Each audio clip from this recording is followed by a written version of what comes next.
This strategy game is like no other strategy game that's come before in the last sort of 10 or 15 years. It feels much more authentic to me than most RTS experiences that I've had. We really want to create this, really bring players kind of down into the action in the same way that we're trying to kind of bring this kind of first-person shooter perspective to an RTS. We want people to really feel kind of down in this shit, really kind of in the action.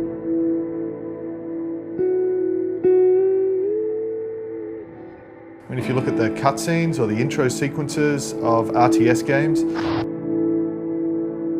I mean, they're full of these, massive scale battles, 3D cameras, full 3D warfare, and they look like cinematic scenes. And then you actually play the game, and that's totally different to the experience you actually get.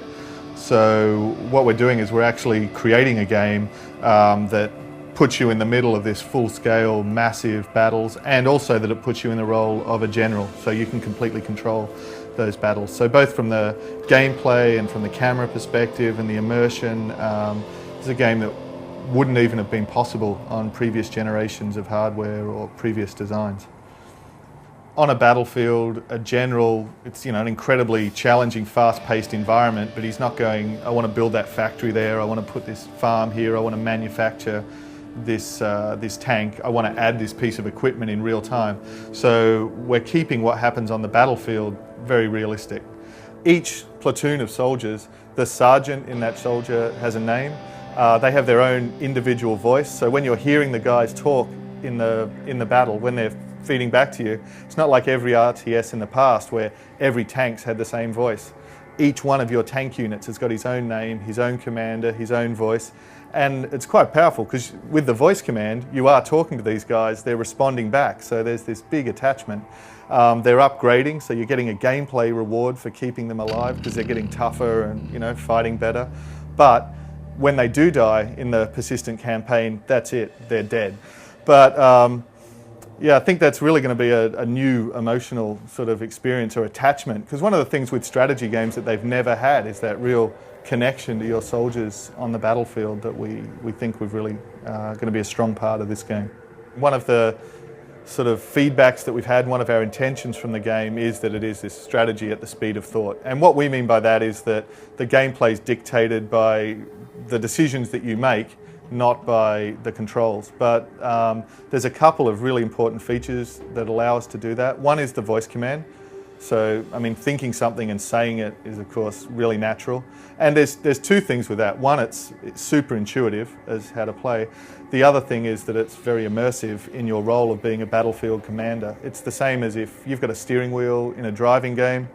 You're more immersed in the game because that's how you would drive. If you've got a gun in House of the Dead, it's really natural. And I think the voice command is to strategy gaming what the steering wheel is to a driving game. But the other element of it is the AI. So it's, instead of having to individually control hundreds of these little pawns, again, just like a real general would do, if you give a command to your units, so Green team capture Delta, once you've given that command, they're smart enough to follow that on their own. They'll move from cover to cover, they'll flank, they'll pick targets of the enemy. So you don't have to micromanage, every stupid little pawn. Like, they're really smart enough to use actual military tactics. We've even got this feature of high-level AI. So what you could do if you want, you could start the battle and you could go, all units, assault enemy at will. And then all of your entire army will be under AI control. And they'll go out there and they'll fight a good fight under the AI control. And if you wanted, you could sit back and watch at that point. Or you could play like you do in a sports game. You could go down and directly control one group of guys. So you could play the whole battle just focusing on one special forces team, going and sniping enemies or whatever. So it's just completely under your control how much you want to focus on overall orders or how much you want to focus on one individual team of soldiers.